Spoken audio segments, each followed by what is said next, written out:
என் அன்பு சகோதர சகோதரிகளே, ஆண்டவராகிய இயேசு கிறிஸ்துவின் நாமத்தில் என் அன்பின் வாழ்த்துக்கள். இன்றைய முத்து எனும் இந்த சிறிய தியானத்தின் மூலம் உங்களை சந்திப்பதில் மகிழ்ச்சி அடைகிறேன். கர்த்தர் உங்களை ஆசீர்வதிப்பாராக. கிருபையும் சமாதானமும் நம் அனைவரோடும் இருப்பதாக. கீழ்ப்படிதல் என்ற தலைப்பில் நம்ம தொடர்ந்து தியானித்து கொண்டிருக்கிறோம். இந்த சின்ன தியானத்தை கேட்டுட்டு உங்களுக்கு தெரிந்த ஒரு சிலருக்காவது அனுப்பி வைங்க. கீழ்ப்படிய கற்றுக்கொள்ளுங்க. கீழ்ப்படிய தான் நம்மளே தேவன் பிரியமாய் இருப்பார். தேவன் பெரிய நன்மைகளை, பெரிய ஆசீர்வாதங்களை நமக்கு வைத்திருக்கிறார். இன்னைக்கு உங்களுக்கும் கர்த்தர் வைத்திருக்கிறார். இன்னைக்கு நம்ம எதுக்காக கீழ்ப்படியணுன்றதை நம்ம தியானிக்க போகிறோம். என்னோட வேதத்தை திருப்பிக் கொள்ளுங்கள். ரோமருக்கு எழுதின நிருபம் 13ஆம் அதிகாரம் 5வது வசனம். ரோமர் 13ஆம் அதிகாரத்தின் 5ஆம் வசனத்தை நான் வாசிக்கிறேன். ஆகையால் நீங்கள் கோபாக்கினை நிமித்தம் மாத்திரமல்ல, மனசாட்சி நிமித்தமும் கீழ்ப்படிய வேண்டும். மனசாட்சி நிமித்தமும் கீழ்ப்படிய வேண்டும். முக்கியமான வார்த்தை. சிலர் கீழ்ப்படிவோம். எதுக்கு தெரியுமா? ஆண்டவர் ஆக்கினிக்குள்ளாக நம்மளை தீர்த்துருவாரே, நரகத்துக்கு போயிடுவோமே அப்படின்ற பயத்தில் கீழ்ப்படுகிறவங்க இருக்காங்க. ஆனால் இங்கே வாசிக்கிறோம், கோபாக்கினிக்காக அல்ல, மனசாட்சி நிமித்தமும் கீழ்ப்படிய வேண்டும். ஒவ்வொருவரையும் கர்த்தர் படைக்கும் போதே அவங்களுக்குள்ள ஒரு சவுண்ட் பாக்ஸை வச்சிருக்கிறார். மனசாட்சின்ற ஒரு சவுண்ட் பாக்ஸ் எல்லாருக்குள்ளேயும் இருக்கும்.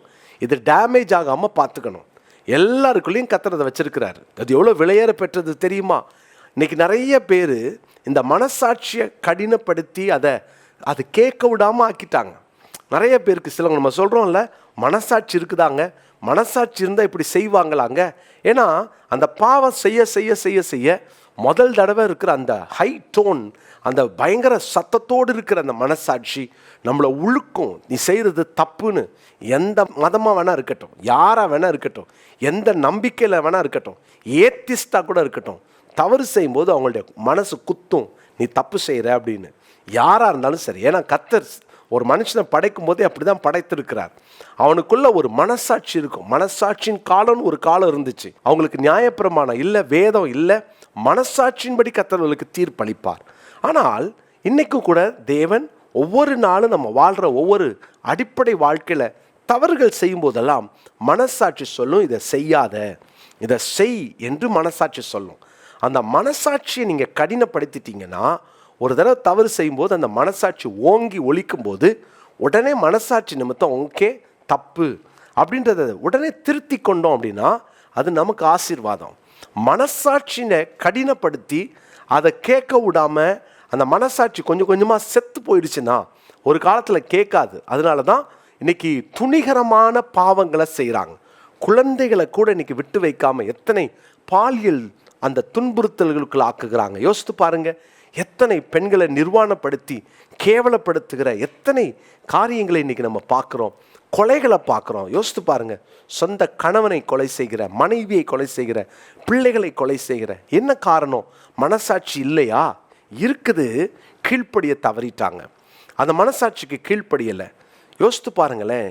ஒரு நாள் ஒரு சகோதரன் சொன்னார், என் மனைவியை நான் ஓங்கி பயங்கரமாக அடிச்சிட்டேன், என்னால் தூங்கவே முடியல பிரதர் என்று சொல்லி ரொம்ப வருத்தப்பட்டார். மனைவி அவங்க அம்மா வீட்டுக்கு போயிட்டாங்க. நான் சொன்னேன், என்ன ஆனாலும் பரவாயில்ல, போய் மன்னிப்பு கேளுங்க. இந்த மனசாட்சியை திரும்ப திரும்ப கடினப்படுத்திட்டீங்கன்னா, கீழ்ப்படியில் அதுக்கு செவி கொடுக்கல அப்படின்னா கண்டிப்பாக உங்களுக்கு இது ஒரு பழக்கமாகவே மாறிடும். கவனமாக இருங்க கர்த்தருடைய பிள்ளைகளே. தப்புன்னு தெரியுதா, உடனே அதை விட்டு திருந்திருங்க. மனசாட்சி நிமித்தமும் நீங்கள் கீழ்ப்படியணும். ஆண்டவர் உங்களுக்கு கொடுத்திருக்கிறார் பெரிய விசேஷமான கிருபை. ஆண்டவர் அந்த கிருபைகளை எல்லாருக்கும் தந்திருக்கிறார். நான் ஒரு சில வசனங்களை உங்களுக்கு வாசிக்கிறேன். நம்ம மனசாட்சியில் எப்படி இருக்கணும், கீழ்ப்படிந்தா நம்ம மனசாட்சி எப்படி இருக்கும்னு வேதத்திலிருந்து சில வசனங்களை உங்களுக்கு சுட்டி காட்டுகிறேன். அப்போஸ்தலர் நடபடிகள் 24ஆம் அதிகாரம் 16வது வசனம். அப்போஸ்தலர் 24:16வது வசனத்தை வாசிக்கிறேன். இதனால் நாம் தேவனுக்கும் மனுஷனுக்கும் முன்பாக எப்பொழுதும் குற்றமற்ற மனசாட்சியை உடையவனாய் இருக்க பிரயாசப்படுகிறேன். மனசாட்சிக்கு கீழ்ப்படிஞ்சிங்கன்னா நம்முடைய மனசாட்சியில் குற்றமற்றவர்களாக இருப்போம். முதலாவது, குற்றமற்ற மனசாட்சி உடையவர்களாக நம்ம இருப்போம். எல்லாருக்கும் தேவை குற்றமற்ற மனசாட்சி. நீங்களே சொல்லிக்கலாம், என் மனசாட்சியில் எனக்கு குற்றவாளின்னு தீர்க்கலை, தப்பை செஞ்சுக்கிட்டு நான்லாம் கரெக்டாக தான் இருக்கேன்னு சொன்னால் மனசாட்சியை குழி தோண்டி புதைச்சிட்டோன்னு அர்த்தம். என் மனசாட்சிக்கு தெரியும் அப்படின்னு பொய் சொல்லிடக்கூடாது. உண்மையாக யோசித்து பாருங்கள். உங்கள் மனசாட்சி உங்களை குற்றவாளின்னு தீர்க்குதா, இல்லை நீ குற்றமற்றவன்னு சொல்லுதா? நீங்கள் யோசித்துக்கோங்க. முதலாவது, மனசாட்சிக்கு கீழ்ப்படிந்து வாழ்ந்தால் நம்ம குற்றமற்ற மனசாட்சியுடையவர்களாக இருப்போம். இரண்டாவதாக 1 தீமோத்தேயு 1 1 தீமோத்தேயு 1 இன்னொரு மனசாட்சியை குறித்து வாசிக்கிறோம். கற்பனையின் பொருள் என்னவெனில், சுத்தமான இருதயத்திலும் நல் மனசாட்சியிலும் மாயமற்ற விசுவாசத்திலும் பிறக்கும் அன்பே. நல் மனசாட்சி, குற்றமற்ற மனசாட்சி, நல் மனசாட்சி. நல் மனசாட்சி இருந்தால் யாரை வேணாலும் ஏற்றுக்கொள்ள முடியும், நேசிக்கவும் முடியும். நல் மனசாட்சி, யாரையும் மன்னிக்க முடியும். நல் மனசாட்சி. கர்த்தர் இந்த நல் மனசாட்சியை நமக்கு தருவாராக. ஆமேன். தேவன் நம்ம எல்லாருக்கும் அந்த கிருபைகளை தரட்டும். இந்த நல் மனசாட்சியை தான் அந்த 19வது வசனத்தில் பாருங்கள், 1 தீமோத்தேயு 1:19 அவர் சொல்றாரு, நல் மனசாட்சி அது ரொம்ப முக்கியம். இந்த நல் மனசாட்சியை தான் சிலர் தள்ளி விட்டு விசுவாசமாகிய கப்பலை சேதப்படுத்திட்டாங்க. நல் மனசாட்சியை சேதப்படுத்திட்டீங்களா? கவனமாக இருங்க. நல் மனசாட்சியோடு வாழ தேவன் கிருபை தருவாராக. மூன்றாவது இன்னொரு மனசாட்சியை குறித்து 1 தீமோத்தேயு 3:9 சொல்றார் பாருங்களேன். விசுவாசத்தின் ரகசியத்தை சுத்த மனசாட்சியிலே காத்து கொள்ளுகிறவர்களாயும் இருக்க வேண்டும். நீங்க மனசாட்சிக்கு கீழ்ப்படினீங்கன்னா சுத்த மனசாட்சி, நல் மனசாட்சி, குற்றமற்ற மனசாட்சியோடு நம்ம வாழ கர்த்தர் கிருபை தருவார். இந்த மனசாட்சி நமக்கு ரொம்ப அவசியம். இப்படிப்பட்ட மனசாட்சியோடு வாழ கர்த்தர் கிருபை தருவாராக. மனசாட்சிக்கு கீழ்ப்படியுங்க. சின்ன சின்ன விஷயத்துக்கு கூட மனசாட்சிக்கு கீழ்ப்படியுங்க. உங்களுக்கே தெரியும், தப்பா கரெக்டா ஆண்டவர் ரொம்ப அழகா நமக்குள்ள அதை இம்ப்ளான்ட் பண்ணியிருக்கிறார். அழகா கர்த்தர் நமக்கு சொல்லி கொடுப்பார். அதன்படி வாழுங்கள். ஒருவருக்கு தீங்கு செய்யாதீங்க.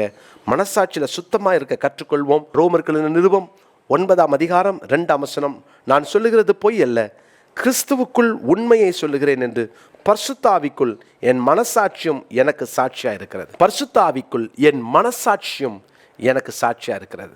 என்ன அழகான வார்த்தை. பரிசுத்த ஆவிக்குள் என் மனசாட்சி. ரட்சிக்கப்பட்டதுக்கு அப்புறம் என் மனசாட்சி பரிசுத்த ஆவிக்குள் அது கட்டுப்படுத்தப்படுவதனாலே பரிசுத்த ஆவியானவர் என் மனசாட்சியிலே என்னென்ன காரியங்களை எல்லாம் சரி தவறு என்று சொல்லுகிறாரோ, ஆவிக்குரிய ரகசியங்களை சொல்லுகிறாரோ, அதன்படி வாழ தேவன் நம் கிருபை தருவாராக. இந்த நாளுக்குரிய மனப்பாட வசனத்தை குறித்து கொள்ளுங்கள். ரோமர்கள் நிருபம் 13:5 ரோமர் 13:5 ஆகையால் நீங்கள் கோபாக்கனி நிமித்தம் மாத்திரமல்ல, மனசாட்சி நிமித்தமும் கீழ்ப்படிய வேண்டும். ஜெபிக்கலாமா? நல்ல தகப்பனே, மனசாட்சி நிமித்தமும் கீழ்ப்படிந்து சுத்த மனசாட்சியோடு, குற்றமற்ற மனசாட்சியோடு, நல் மனசாட்சியோடு நாங்கள் மனசாட்சியிலே சாட்சியாய் வாழ பரிசுத்த ஆவிக்குள் எங்கள் மனசாட்சி ஆண்டவரே அது காத்து கொள்ளப்பட எங்களை ஒப்பு கொடுக்கிறோம். ஆண்டவரே, தொடர்ந்து நாங்கள் மனசாட்சி நிமித்தமும் கீழ்ப்படிய வேண்டும் என்று கற்றுக் கொடுத்த இந்த வார்த்தைக்காய் நன்றி சொல்லுகிறோம். இயேசுவின் மூலம் ஜெபிக்கிறோம் பிதாவே. ஆமென்.